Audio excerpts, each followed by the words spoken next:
let's go to the Buckeyes. Let's talk about how they did this weekend.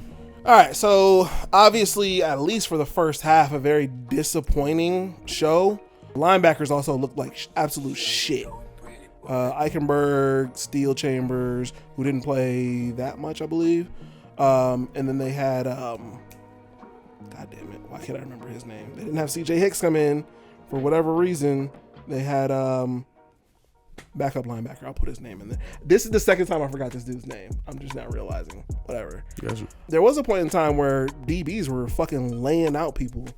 Fucking Denzel Burke laid the fuck out of homeboy. Mm-hmm. And then Mayan on the next drive fucking ran right into one of Maryland's DBs. Ran him right the fuck over. Just wanted to throw that in there. Also for the defense, it also seemed like Sonny Styles was getting fucking burnt a couple times. Cooked. Absolutely cooked. They picked on Denzel Burke a couple of times too. Yeah. I think it's a technique thing, man. I think they're very handsy.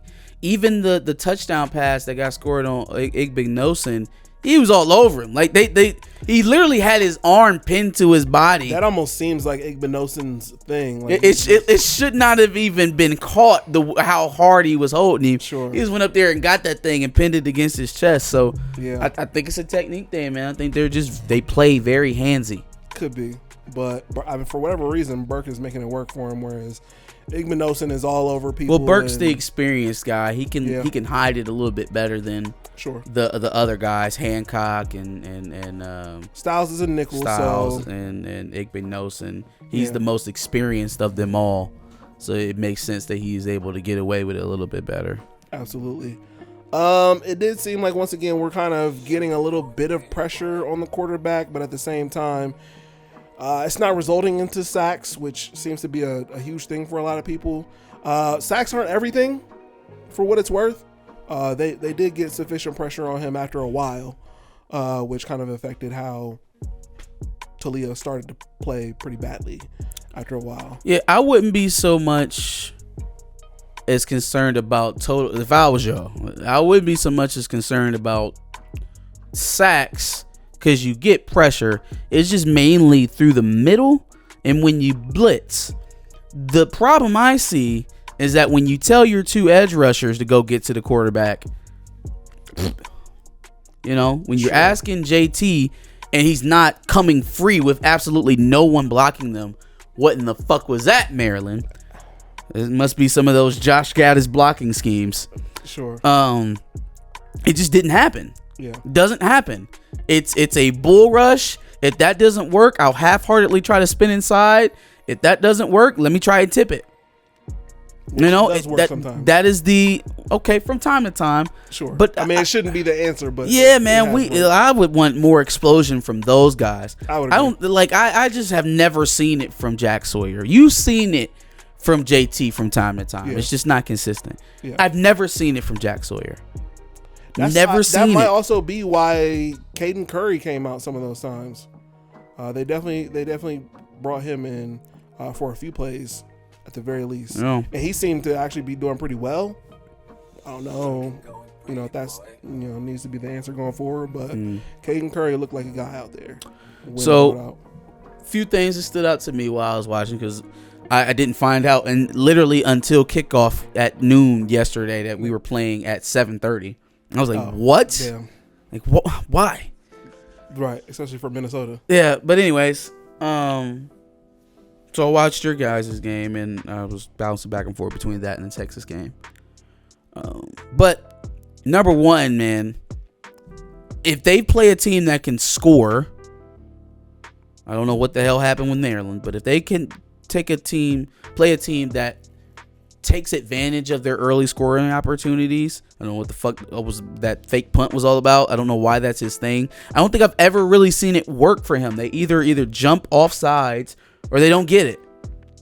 I don't know why the fake punt is just tickling Ryan Day's fancy, but I feel like the last 3 times I've seen him run it, it didn't work. It would have worked against Georgia, but it didn't. But Kirby Smart called a timeout at the perfect time. Okay, it just didn't work. I would just, if you want to go for it, why don't you be tough?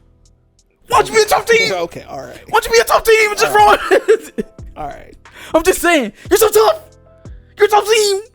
Why punts on 4th and 3. I mean, with the fucking up man who's 6 yards back of the line of scrimmage. So it's literally a passive run play. Like it's. Anyways. So short yardage running still an issue. Sure. Defending short running is an issue as a whole. Running game in general, is an issue. Defending short yardage runs is an issue because Maryland has not been able to run north and south most of this year. Sure, but they were able to on Saturday. And then these slow starts by Kyle McCord, man. If the offense is 1-2-3, throw it up to Marvin. I love our food, Buckeye dish served cold, please. I guess my question to that would be, do you think it's going to be that by late November? Hey, man, we halfway through the season, dog. Sure. We are halfway through the season. And right now, it seems like it's Marvin Harrison left, Marvin Harrison right. Which I for the life of me, could not understand why the fuck they are still single covering Marvin Harrison Jr. Well, they are single covering Marvin. I watched them pick up a 2nd and 33 on a 9. 1-2-3 Marvin run straight. That's what the fuck they ran. Yeah, I was just flabbergasted, fam. I know. Just understand. 50-yard bomb. A 2nd and 33. Kyle McCord was 5 for 58, and you let him throw this fucking bomb to Marvin Harrison out of nowhere. Yeah, that was a lack of everything. I'm just like, Maryland, fam, dog. Did you really want to win?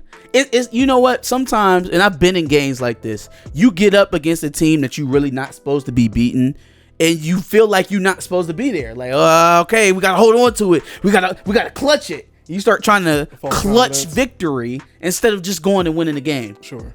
Keep playing. Keep doing everything you were doing. The recipe for the upset was there. Yeah. And they shit down their leg. And again, that's why I was so disappointed by Maryland, because a lot of what Ohio State got going, what they got to get in rhythm, Maryland gave them freely. There was zero resistance in it, which just felt wrong. If Marvin Harrison is the only thing they got going, double the man. Mm-hmm. Sacrifice the safety, put it over him, make him go to somebody else.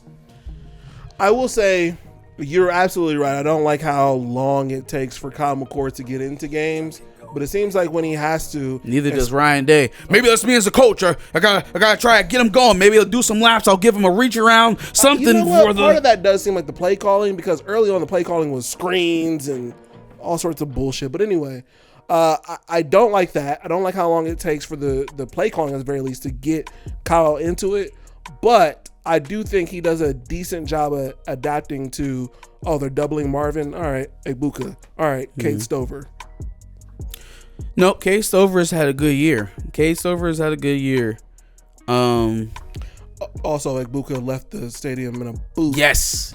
So injured. That concerns me a little bit. That is concerning. It's very concerning, because we just talked about it. If the offense is 1-2-3 Marvin Harrison, that becomes very easy to defend. And it's not like Kyle is a rocket accurate quarterback where he can stare down Marvin Harrison all night and throw it to him. Like, he makes mistakes. Yeah, man. The offensive line. Yeah. The offensive line. I thought by now you would have liked to have seen them coalesce. Kind of have a rhythm, even if they don't do something particularly well. Like, obviously they haven't really ran the ball all that well. Mm-hmm. But if that's the case, you would expect to see everything else sewn up. Pass protection is sewn up. Maybe we do screens well. Maybe we do draws well. Something to alleviate the pass rush. Mm-hmm. Man, Josh Simmons. I'm surprised I'm still watching him play ball. Josh Simmons is food. I am a better team. I am confused that I'm still seeing this man march out there and play every weekend. And Joe Clapp made a really interesting point, is that he has a really awful time of getting to the next level. Yep. Really awful time. He's sometimes he's missing blocks on the first level, and then he doesn't get to the second level. So then that makes it extremely hard on running backs to get anywhere. Yep. It'll be interesting to see. I think they got Penn State in 2 weeks. Yep. Okay. So we got Purdue. And then Penn State. Okay.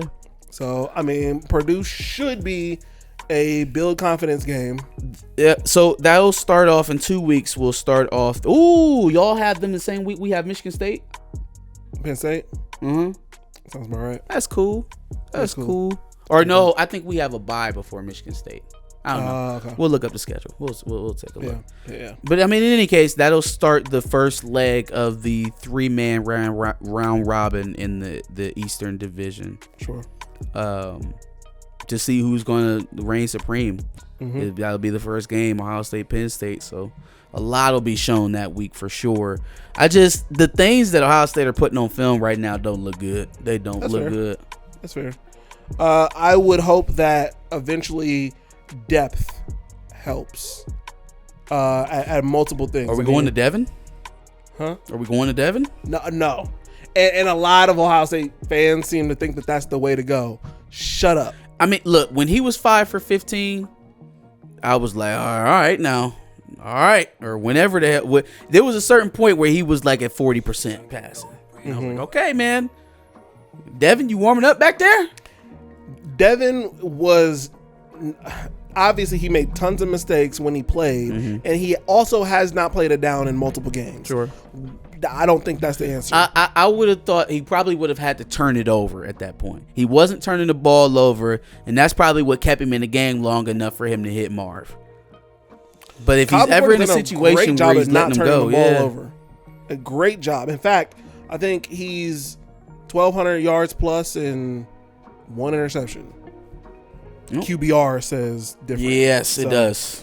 Yes, it does. Yeah. So does quarterback efficiency rating. So we'll go somewhere completion else percentage. But it's okay because we number 3. Bunch of other things. Touchdown passes, maybe. We about to number 3, baby. Yeah. Okay. Thank you, Texas.